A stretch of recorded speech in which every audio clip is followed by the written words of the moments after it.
شهسوار وایي په تېر ژوند پښیمانه یم.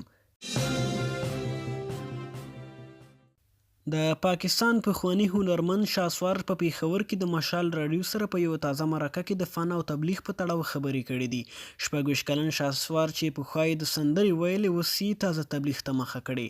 شهسوار چې د پاکستان په صوابۍ کې زیږېدلی، د خپل ژوند ډیره برخه یې په کراچۍ کې تېره کړې ده. شهسوار په دې مرکه کې ویلي چې د پیل څخه یې د تعلیم سره شوق نه، نو له همدې کبله یې فن ته مخه کړې وه.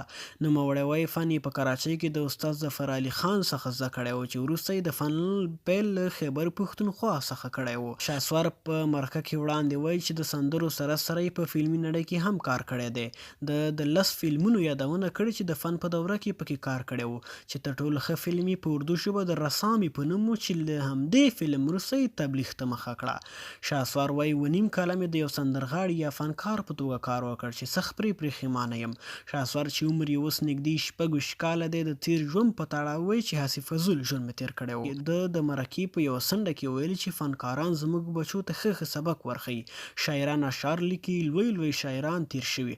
رحمان بابا، غني بابا هغه شاعران دي چې موږ ترې ډېر څه ترلاسه کړي دي، خو زه پخپله په غلطه لار روان وم. د مینوالو په تړاو شهسوار بیا وایي چې یو وخت فنکار وم، خو دومره مینه عزت چې په دین کې دی بل څه کې نشته.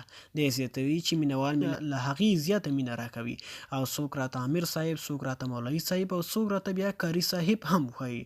شهسوار د مرکې په وروستۍ کې وایي د نورو هنرمندانو توقع لرم چې تبلیغ ته راشي. د یو بل سندرغاړي رحیم شاه نوم واخیست چې له ډېر ځنډ وروسته به ډېر ژر د 4 میاشتو لپاره تبلیغ ته مخه کړي.